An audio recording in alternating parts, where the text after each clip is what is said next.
देव म्हणायला लागले काही अडचण नाही, तुम्हाला माझं दर्शन करायचं असेल तर मी तुम्हाला एक संधी उपलब्ध करून देतो. म्हणली काय?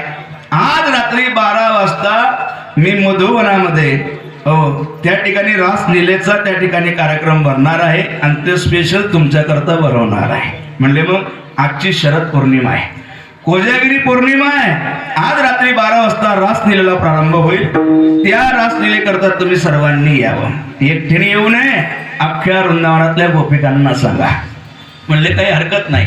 आणि त्या गोपिका घरी आल्या आणि आपापल्या शेजारीन पाजारीला म्हणायला लागल्या, बाई चला, बाई चला, बाई चला चला चला चला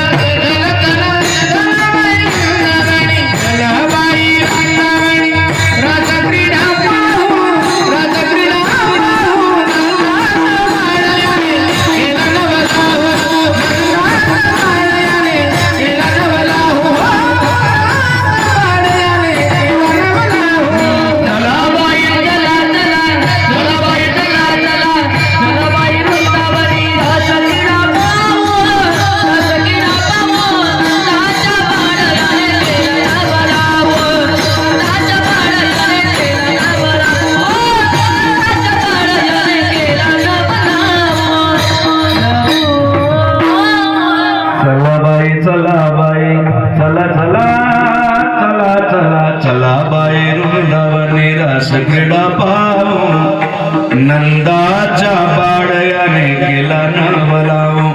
साऱ्या गोपिका निघाल्या, पण रात्री 12 वाजता देवाने वेणू वाजवला. आता त्या वेणूचा आवाज म्हणजे काय आपल्या बसाड्या आवाजासारखा आवाज होता का? अरे वेणूचा आवाज, काय आवाज होता. आवाज कानावरती पडल्या पडल्या गोपिकांनी पागल व्हावं, पागल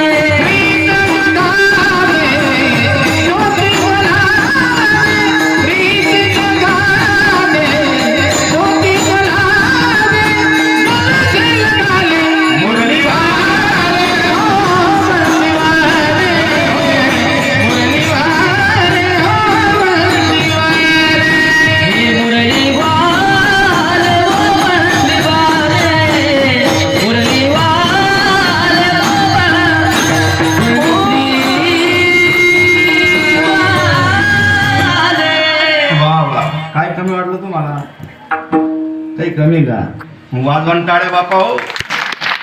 तुला तुमचं लक्ष बघतो वरम पोईकडेच काय माहिती. विठ्ठल विठ्ठल विठ्ठल